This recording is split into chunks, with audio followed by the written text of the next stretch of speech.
Hi అండి, welcome back to my channel. అందరూ బాగున్నారనుకుంటున్నాను. ఇంకా బాగుండాలని మనస్ఫూర్తిగా కోరుకుంటూ హ్యాపీ రక్షాబంధన్.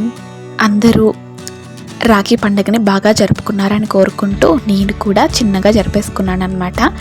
మా సొంత తమ్ముడైతే అమ్మ వాళ్ళ ఇంటి దగ్గర ఉన్నాడు, నేనైతే మా అత్తయ్య వాళ్ళ ఇంటి దగ్గర ఉన్నాను కదా. మా అమ్మతో అయితే కట్టించేశాను అనమాట. ముందు చూపించిన వీడియో అయితే అదేనమాట. మా పాపకి ఇక్కడైతే ఒక చిన్న బ్రదర్ అయితే ఉన్నాడు, వాడితో అయితే మంచిగా రాఖీ అయితే కట్టించేశాను. వీడియో వచ్చేసి రాఖీ రోజు తీసిన స్పెషల్ వీడియో అండి. ఇక్కడ స్కిప్ చేయకుండా లాస్ట్ వరకు వీడియో చూసేయండి.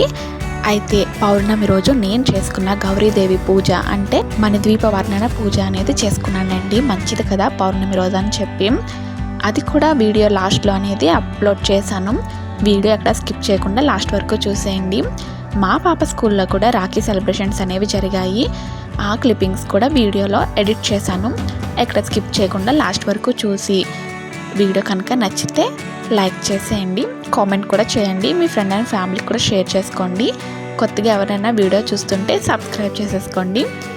ఇంకా నేను కూడా మా అన్నయ్యకి అయితే కట్టేశాను అనమాట. అంటే ఇక్కడ మా హస్బెండ్కి కొలీగ్ అనమాట, అన్నయ్య అవుతారు. అన్నయ్య కూడా కట్టేశాను. మా పాప అయితే ఆ బాబుకి కూడా కట్టేసిందనమాట. మా పాపకి అన్నయ్య ఇలాగా రాఖీ సెలబ్రేషన్స్ అనేవి చిన్నగా జరిపేసుకున్నాము. వీడియో అక్కడ స్కిప్ చేయకండి.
మా పాప వాళ్ళ స్కూల్లో కూడా బ్రదర్ అండ్ సిస్టర్స్ ఉంటారు కదా, వాళ్ళకు కూడా రాఖీ సెలబ్రేషన్స్ అనేవి జరిగాయి.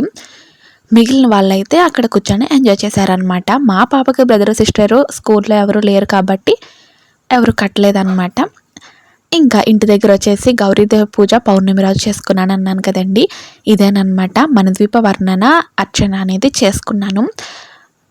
ఇలాగా 34 పువ్వులతో, అంటే ఒక రకం 34 ఉండాలన్నమాట. అంటే గులాబీలు 34, చామంతులు 34, ఒక్కొక్క మంత్రానికి ఒక్కొక్క పువ్వు కింద అర్చన చేసుకొని మంచిగా పంచగవ్య దివ్యం అనేది వెలిగించుకొని హారతి ఇచ్చి ధూపం వెలిగించుకున్నానండి. పౌర్ణమి రోజు మనం అమ్మవారికి ఇలాగ గోరువెచ్చని పాలతో, బెల్లం ఇంకా వేరుశెనగ పప్పుతో ప్రసాదం పెట్టుకుంటే మంచిదంట. ఇంకా ఈ విధంగా నేను అనేది పూజ అనేది కంప్లీట్ చేసుకున్నాను. ఎవరికైనా నచ్చితే కామెంట్ చేసేయండి.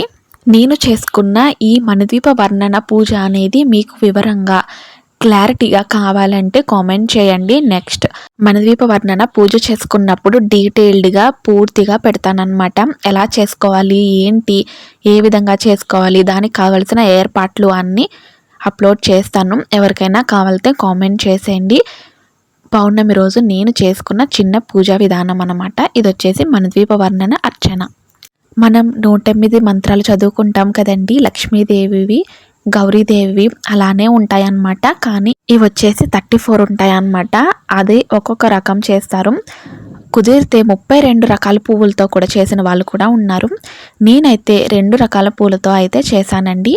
సొంత ఇంటి కళ అనేది తీరుతుందన్నమాట. మన తీరని కోరికలు ఏమన్నా ఉంటే కూడా అమ్మవారు తీరుస్తారు. ఇంకా పంచగవ్య దివ్యం దీపం అనేది వెలిగించుకున్నానని చెప్పాను కదా, అదేనమాట. ఇది పూర్తిగా వెలుగుతుందండి. అదేనమాట దీని స్పెషాలిటీ. మనం ఆవు నెయ్యితో వత్తు వెలిగించి ఇది వెలిగించుకుంటే అది మొత్తం బూడిదయ్యేదాకా వెలుగుతూనే ఉంటుందన్నమాట. ఇంకా ఇలాగా బెల్లము, వేపిన శనగపప్పు, పాలతో అయితే నైవేద్యం పెట్టుకొని నా పూజ అనేది కంప్లీట్ చేసేసుకున్నాను. పౌర్ణమి రోజు అమ్మవారికి పాలను నివేదన చేస్తే చాలా మంచిదండి. ఇదిగోండి, చూసారా ఎంత బాగా వెలుగుతుందో పంచగవ్య దీపం. ఇదండి ఈరోజుటి వ్లాగ్. మీకు ఎక్కడైనా నచ్చితే ప్లీజ్ లైక్ చేసేయండి. మీ ఫ్రెండ్ అండ్ ఫ్యామిలీ కూడా షేర్ చేసుకోండి. బాయ్ అండి, బాయ్.